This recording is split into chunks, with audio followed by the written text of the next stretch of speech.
अब हम लोग 2012 के क्वेश्चन को करेंगे। अब ये क्वेश्चन बहुत ही सिंपल है, बेसिक सा क्वेश्चन है। क्या बोला गया है?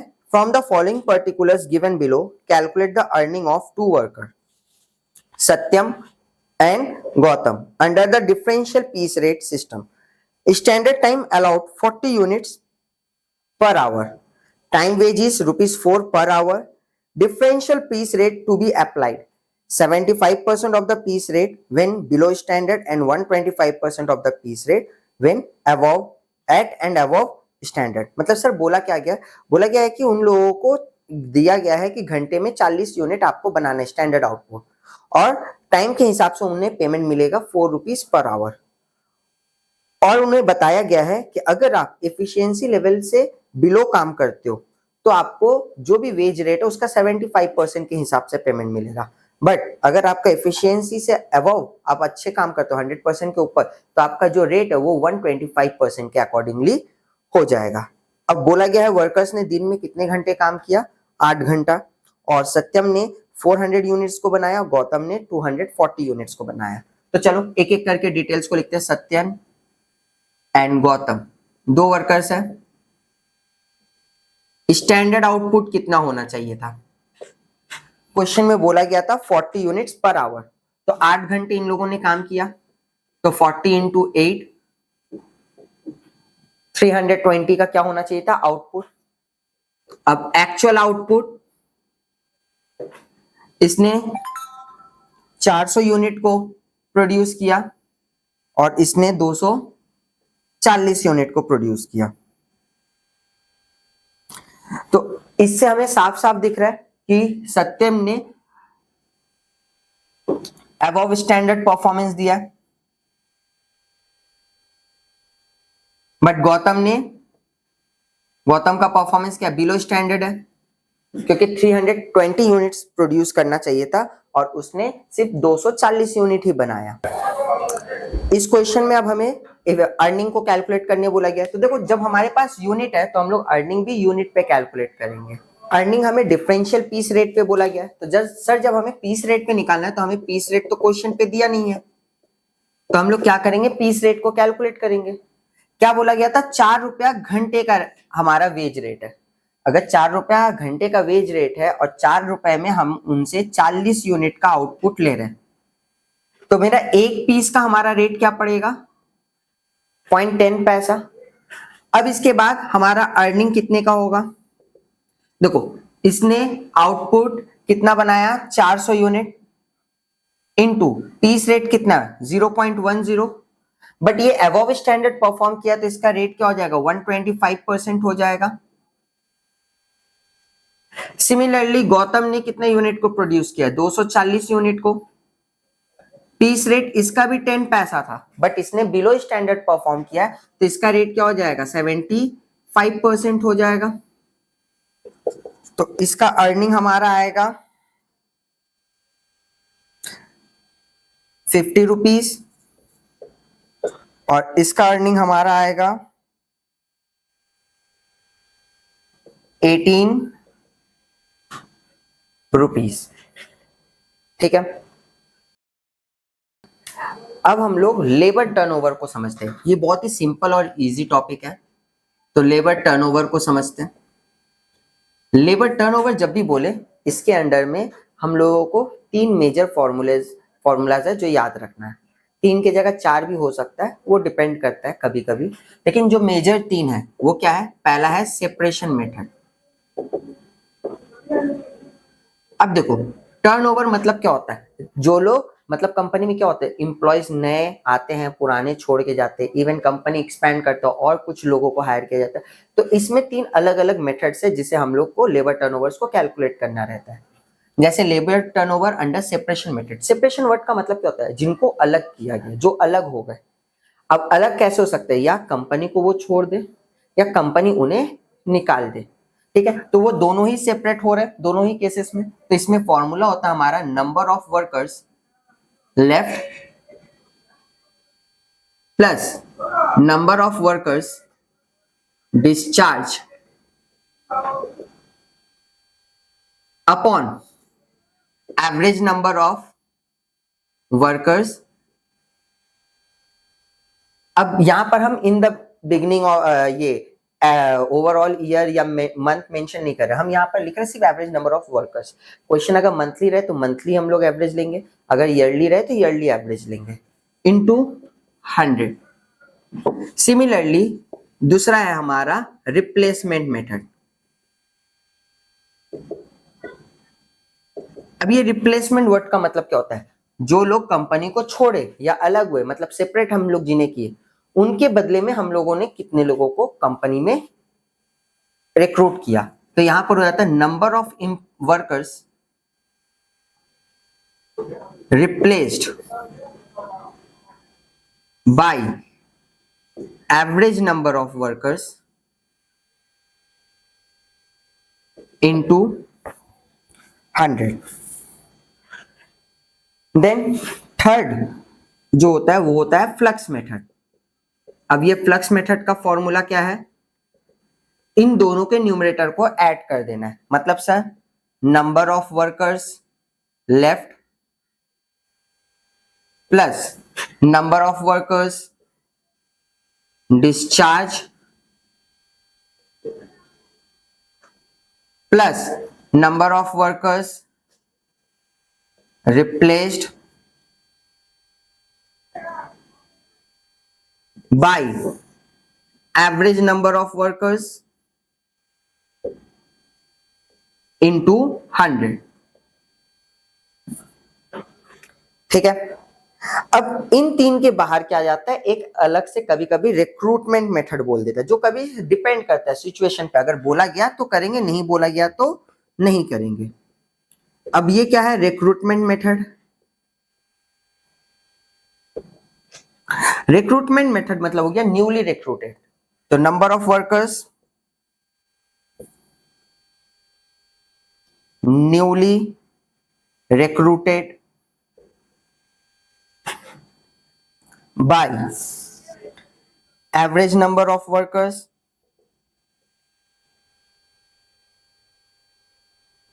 into 100। तो ये चार फॉर्मूला है। अब ये चार फॉर्मूला को एक सम्स को लेकर के समझते हैं।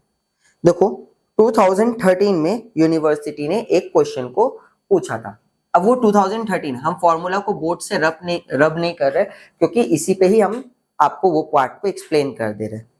2013 में देखो बोला गया था कि number of workers as on 1/1/2011 7,600, मतलब बिगिनिंग में साल के शुरुआत में 7,600 एम्प्लॉय आपके पास थे। Number of worker as on 31 December 2011 8,400 हो गए।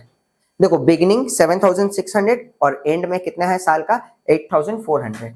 तो sir average number of workers कैसे निकालेंगे, तो हमारा एवरेज नंबर ऑफ वर्कर्स निकालने का फॉर्मूला हो जाएगा number of workers at the beginning, जो कि है 7,600 plus eight the and 8,400 divided by 2। तो इसे सॉल्व करेंगे, हमारा एवरेज कितना आ गया 8,000 वर्कर्स।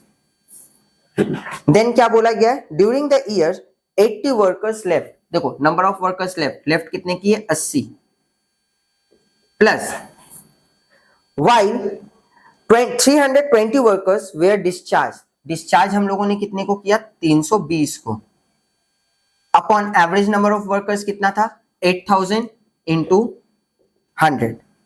तो इसे सॉल्व करेंगे 5%, 400 डिवाइडेड बाई 8,000 इंटू 100 करेंगे 5%, हमारा आंसर।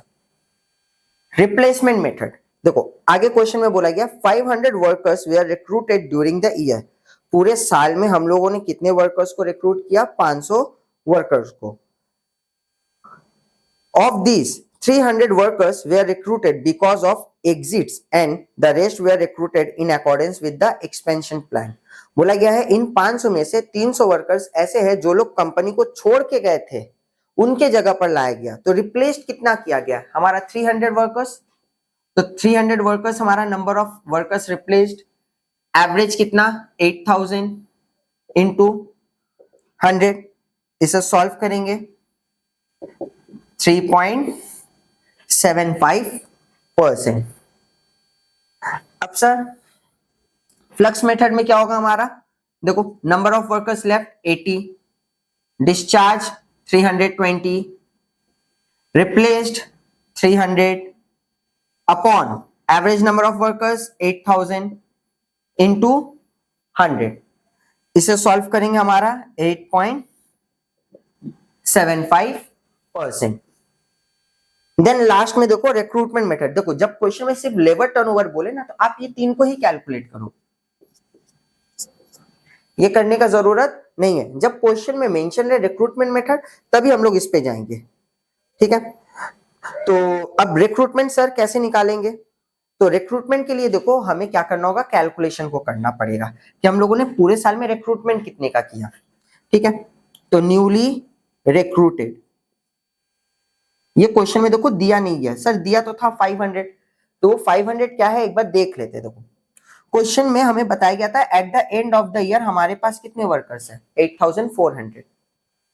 अब साल के शुरुआत में कितने थे, साल के शुरुआत में थे हमारे पास में 7600, 7600 थे, जिसमें से 320 और 80 ये लोग हम लोगों की कंपनी को छोड़ के गए, मतलब टोटल 400 लोगों ने।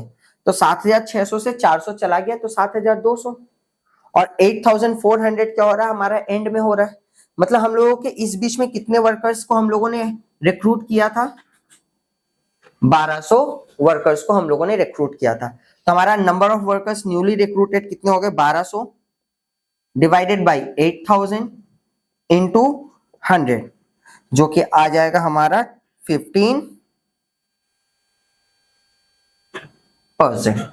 तो ये जरूरी नहीं है, ये जब क्वेश्चन में बोला जाए रिक्रूटमेंट मेथड देन हम करेंगे, वरना हम लोग इसे करेंगे नहीं। क्लियर है। अब हम लोग 2022 के क्वेश्चन को करेंगे, और इस साल ये क्वेश्चन 6 मार्क्स के लिए पूछा गया था। हम लोग पहले 4 मार्क्स का इसके क्वेश्चन को किए थे और ये 6 दोनों मिला करके 10 मार्क्स अलॉटेड था। अब इस क्वेश्चन में देखो बोला क्या गया है कि number of workers on 1 April is 2550, मतलब साल के शुरुआत में आपके पास वर्कर कितने थे, 2550 वर्कर्स थे। उसके बाद बोला गया नंबर ऑफ वर्कर्स लेफ्ट, तो जो लेफ्ट किए उसे हम लोग लेस करेंगे, क्योंकि सर इस क्वेश्चन में हमें देखो closing worker eight the and जो है वो हमें नहीं पता एंड ऑफ द ईयर, तो हमें उसे कैलकुलेट करना है। उसे कैलकुलेट करने के लिए हम लोग क्या करेंगे, जिन लोगों ने छोड़ के गया उसे माइनस करेंगे। देखो लेफ्ट किए 250 workers, number of workers availed golden handshake opportunity, sir अब ये क्या था, जिनको अच्छा अपॉर्चुनिटी मिला कंपनी से, जिस कंपनी में वो काम कर रहे उससे बेटर दूसरे जगह, तो ये भी क्या करेंगे, ये भी इस कंपनी को छोड़ के जा रहे हैं, तो छोड़ के जा रहे हैं तो ये भी माइनस होगा, ठीक है। और देन क्या बोला गया, number of workers employed during the 21-22 including 1000 worker employed due to expansion, बोला गया है कि 1300 वर्कर्स, मतलब हम लोगों ने इस साल टोटल वर्कर्स को कितने रिक्रूट किया, 1300। तो जो 1300 वर्कर्स को हम लोगों ने रिक्रूट किया वो क्या हो जाएगा, ऐड हो जाएगा। तो इससे हमें क्या मिल जाएगा, इससे हमें workers at the end of the year मिल जाएगा।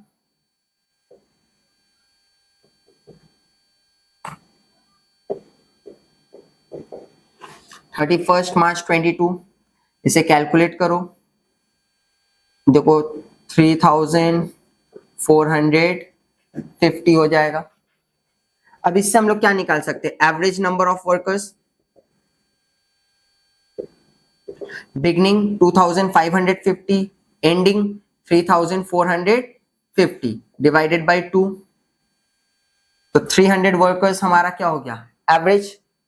अब सेपरेशन मेथड में हम लोगों ने क्या पढ़ा था, number of workers left and discharge, left हो गए 250, डिस्चार्ज हो गए 150 divided by average number of workers कितने थे हमारे 3000 इंटू 100, तो इसे सॉल्व करेंगे, देखो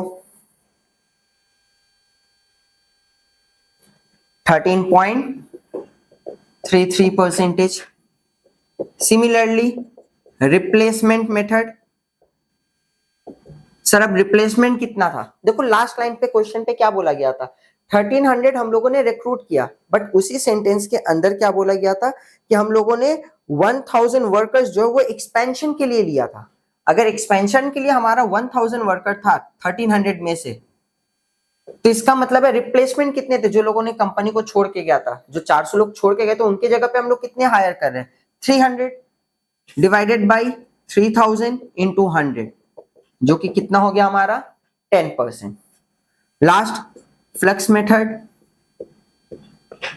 अब फ्लक्स मेथड में क्या होगा, left 250 discharge 150 replaced 300 divided by 3000, तो ये आ जाएगा हमारा 23.33%। तो ये क्वेश्चन ही 6 मार्क्स के लिए पूछ लिया गया था। 2024 में देखो 10 नंबर के लिए एक क्वेश्चन पूछा गया था लेबर टर्नओवर से। क्या बोला गया था, cost accountant of Y limited computed labour turnover rates for the month ended on 31st March 2024, 10%, 5% and 3% respectively under flux method, replacement method and separation method। देखो इस बार आपको परसेंटेज दे दिया गया है, मतलब ऑब्वियस सा बात है, जब परसेंटेज जो हमें कैलकुलेट करना रहता है वो दिया हुआ है, तो अंदर में जो चीजें दिए हुए रहते थे क्वेश्चंस में वो मिसिंग होंगे जिसे हमें कैलकुलेट करना है। तो लिख लेते हैं, फ्लक्स में हमें कितना परसेंटेज बताया गया कि फ्लक्स मेथड पे हमारा है 10%, रिप्लेसमेंट मेथड पे कितना बताया गया हमें 5%, और सेपरेशन मेथड में हमें कितना बताया गया है 3%। और क्या बोला गया, if the number of workers replaced, number of workers replace दे दिया गया है, कितना दिया गया है 60।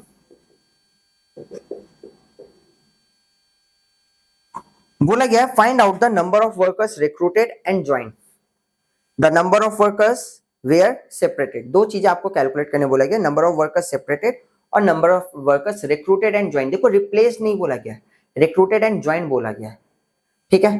तो इस केस में अब हमारा क्या हो जाएगा, पहले हमें जो फॉर्मूला पता है और जिसका डिटेल्स हमें दिया गया है पहले हम उसे सॉल्व करते हैं। तो रिप्लेसमेंट मेथड को सॉल्व करते हैं। फॉर्मूला क्या था हमारा, number of workers replaced by average number of workers into 100। Replacement method में हमारा परसेंटेज कितना था 5, वर्कर्स रिप्लेस कितने थे 60, एवरेज नंबर ऑफ वर्कर्स पता नहीं, into 100।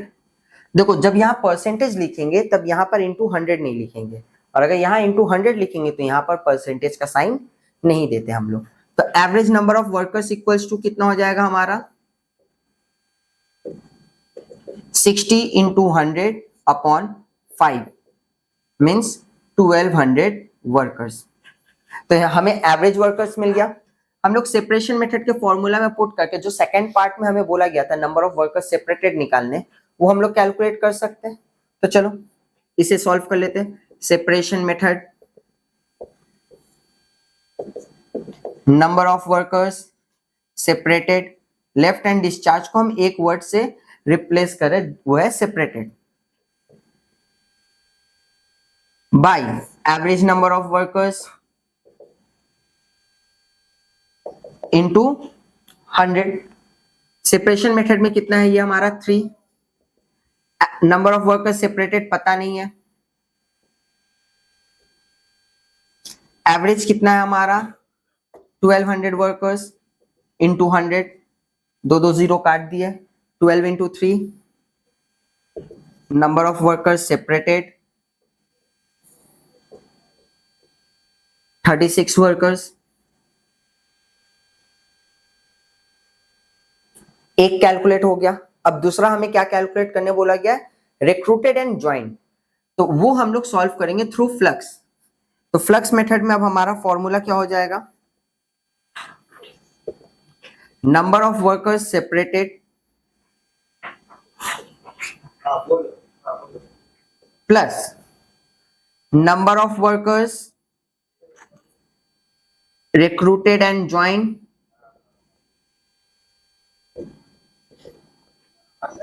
upon average number of workers into 100. Flux method में हमारा वैल्यू कितना दिया गया था, देखो कितना परसेंटेज है 10.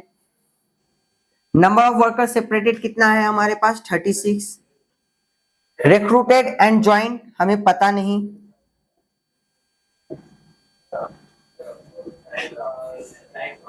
Upon average number of workers कितना हमारा 1200 into 100. 12 into 10 120 equals to 36 plus number of workers recruited and joined. अब हमें number of workers recruited and joint calculate करना है. 100 माइनस 36 हो जाएगा, प्लस 36 इधर आएगा तो माइनस हो जाएगा. 100 माइनस 36 84. तो number of workers recruited and joined 84 workers. अब इस क्वेश्चन पे जानते हो एक और ट्विस्ट कर सकता है, आपको बोल सकता है न्यू ज्वाइनिंग कितने हैं वो बस बताओ. न्यू ज्वाइनिंग मतलब जो लोग रिप्लेस्ड हुए हैं उनको हटाने के बाद, जैसे हमारे पास टोटल 84 वर्कर्स हम लोगों ने इस साल रिक्रूट किया, जिसमें से रिप्लेस्ड कितने 60. तो न्यू ज्वाइनिंग कितने रहे होंगे. तो न्यू ज्वाइनिंग हम लोग कैसे निकालेंगे, अगर इस क्वेश्चन में पूछा नहीं गया, अगर इन केस पूछ ले तो कैसे निकालेंगे. 84 वर्कर्स रिक्रूटेड एंड ज्वाइंड है, जिसमें से रिप्लेस्ड कितने हैं 60 वर्कर्स, उसे माइनस कर देंगे तो हमारा 24 वर्कर्स क्या हो जाएगा, न्यू ज्वाइनिंग हो जाएगा. तो ये छोटा सा ट्विस्ट भी एड ऑन किया जा सकता है इस क्वेश्चन में. ठीक है.